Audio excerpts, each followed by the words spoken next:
Poitra.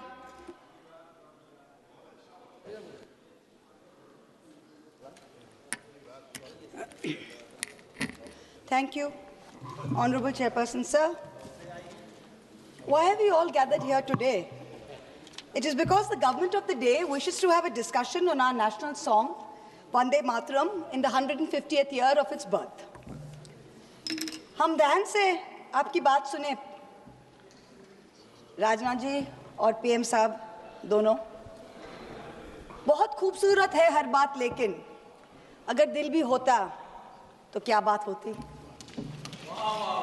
The irony is not lost on us parliamentarians present here, or on a billion-plus Indians who we represent, that we are living in an India today where real unemployment among the youth is upwards of 20%.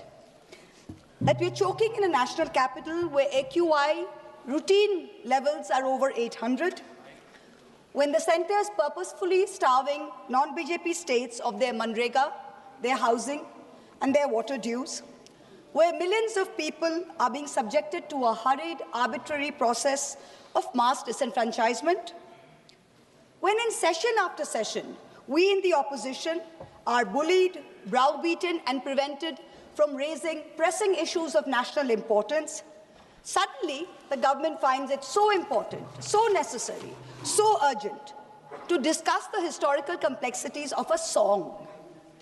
What is even more ironic is the claim that the hate and divisiveness in today's India can be linked back to this song.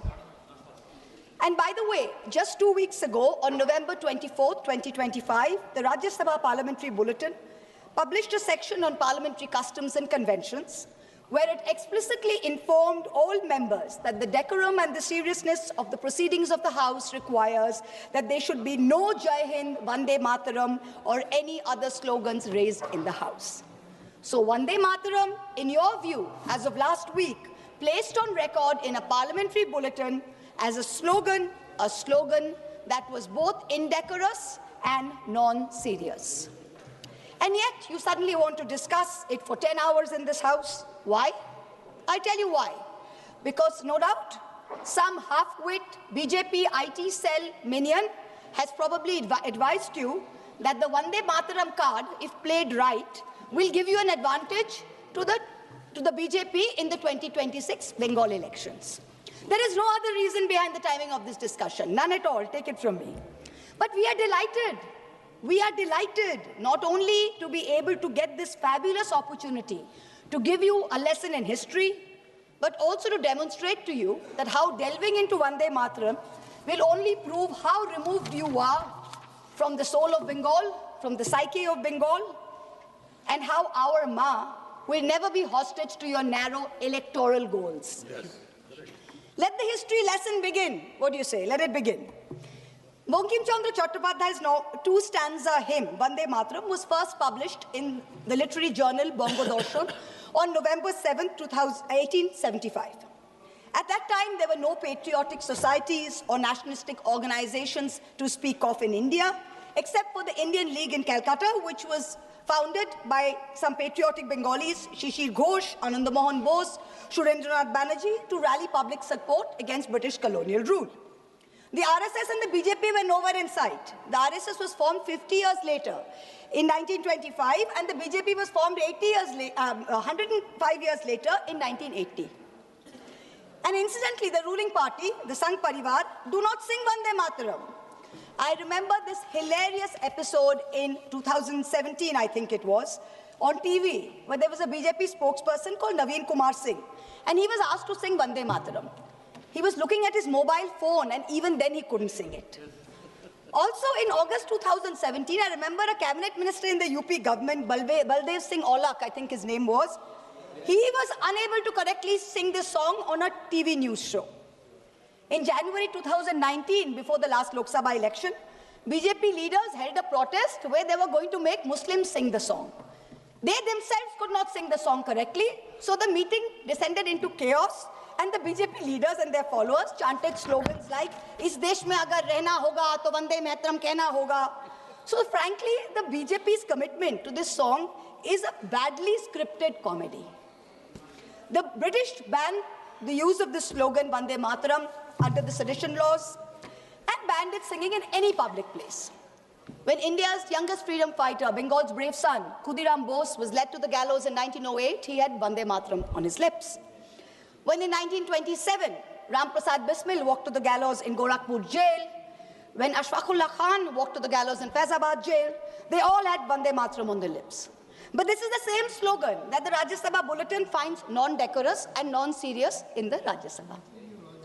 Who in the BJP, who in the RSS, who in the treasury benches can claim even a tenuous link to the freedom struggle, that today you feel you are the guardians of Vande Mataram and will teach us Bengalis and the rest of India what its significance is?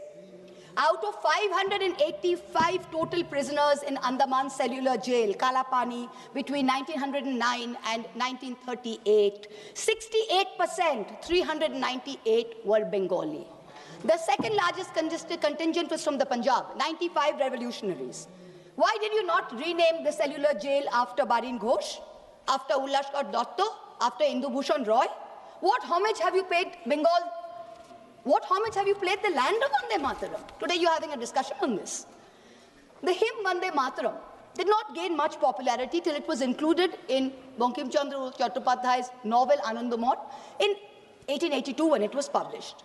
Now, when he published it, he added 4 extra stanzas to it. The first 2 stanzas, which he had written in 1875, were a lyrical ode to the motherland. It says, giver of bliss, beauty. The version in the novel, which he incorporated in 1881-82, had a different tone than that of the original poem. The figure of sweetness and light was now endowed with a fearsome accoutrement and the trappings of war almost. But this is in keeping with the narrative of the novel, which was about the Shonnashi rebellion. It is important to note here that in the next 4 stanzas that he wrote, Bankim Chandra Chattopadhyay used the words Shaptokoti, which means 7 crores. Now, 7 crores in the 1871 census was the population of undivided Bengal, Bihar, Orissa, and Assam. So this means that the novel, the hymn, was about Bengal. The hymn was about Bengal, and the mother he refers to is also in Bengal's concept and Bengal's context. This was not originally written as a nationalistic, pan-India song. It was not. Let's be very clear about that.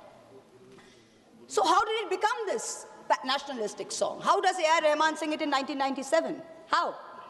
It was none other than the poet laureate Rabindranath Tagore who composed the first musical score of the song based on Desh Ragini around 1885. Rishi Bankim liked the song and the tune so much, he himself included it in the 3rd edition of his book, Anandamot, in 1886.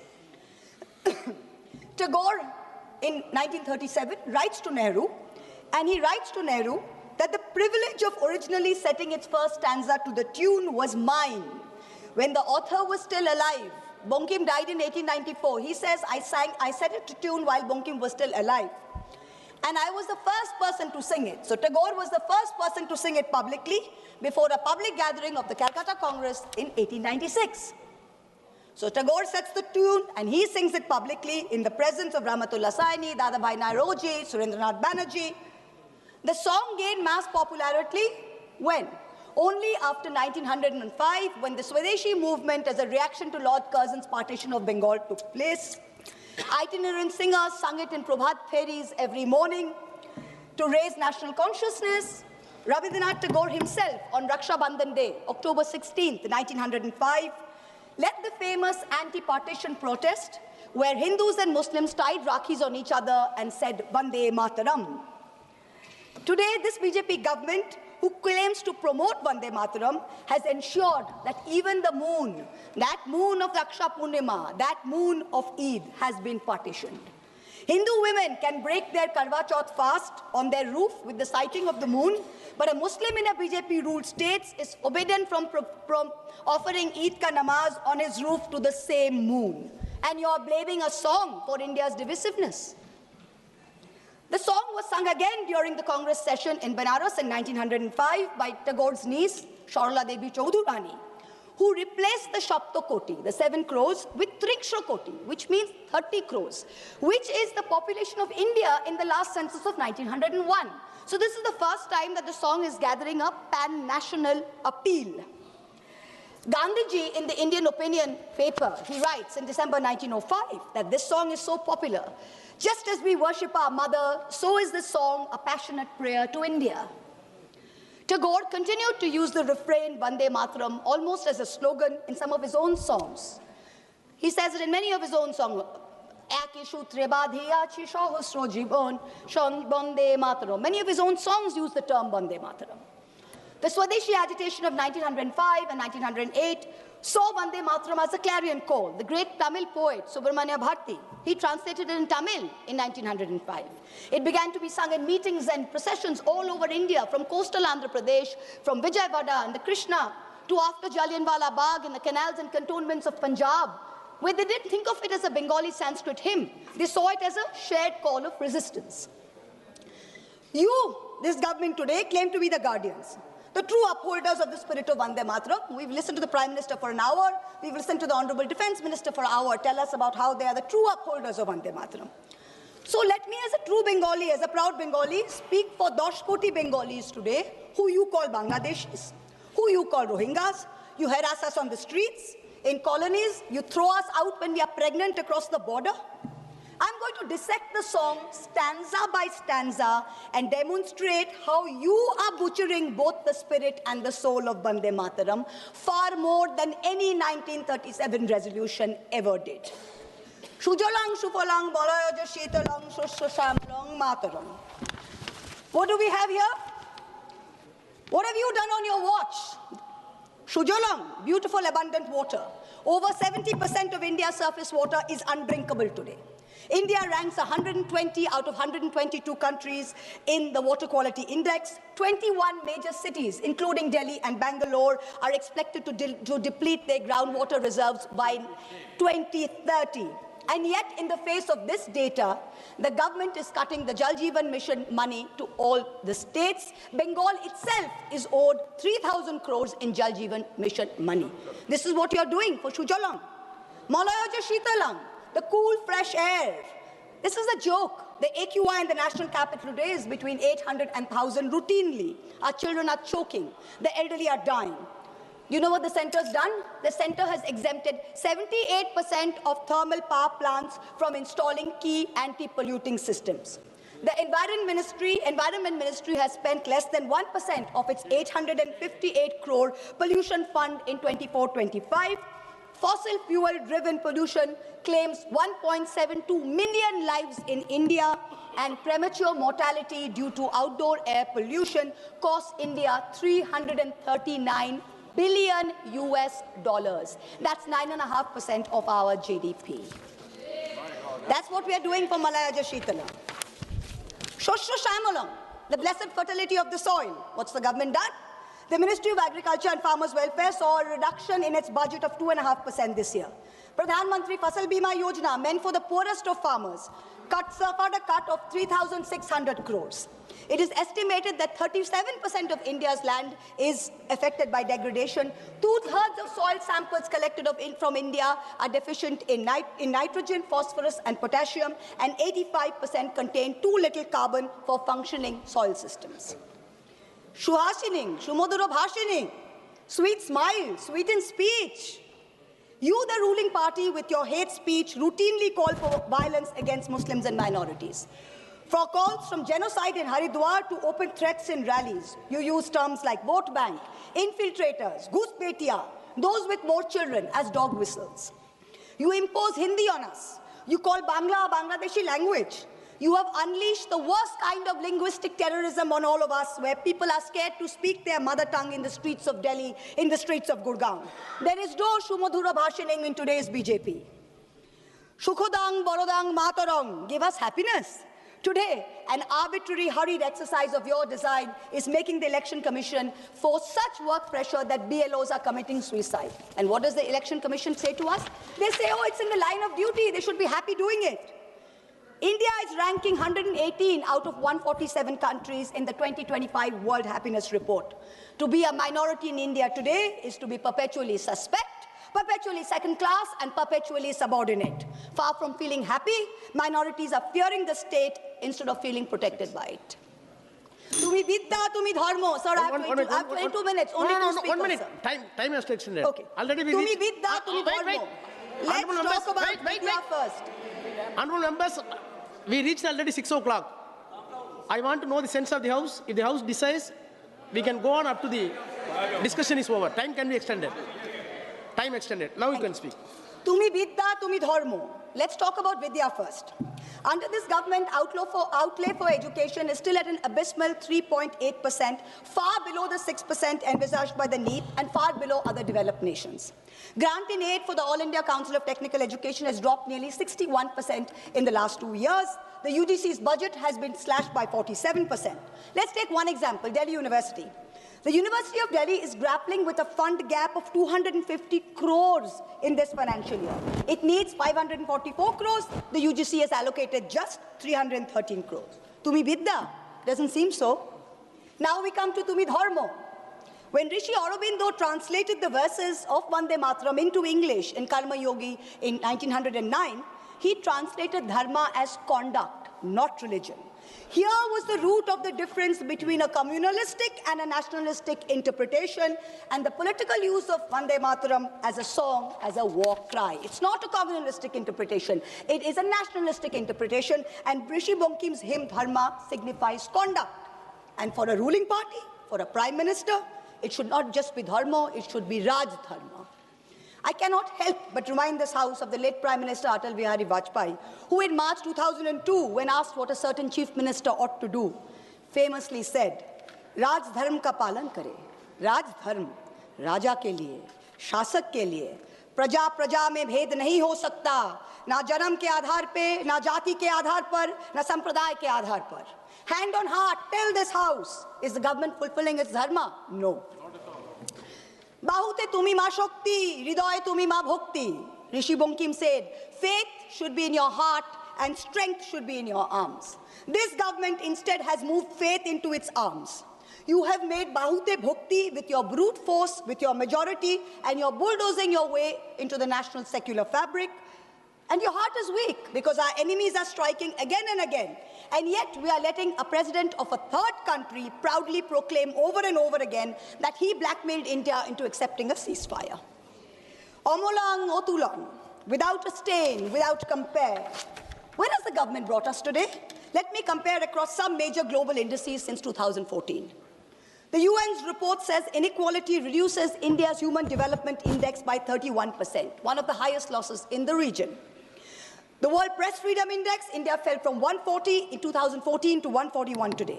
On the World Economic Forum's Global Gender Gap Index, India went from 114 in 2014 to 131 today. Most important, on the Global Hunger Index, which measures child malnutrition, India used to rank 55 out of 76 in 2014. Today, it ranks 102 out of 123. So we are certainly not without stain. And let me, for once and for all, debunk the ruling party's false claim that a truncated song is always an insult.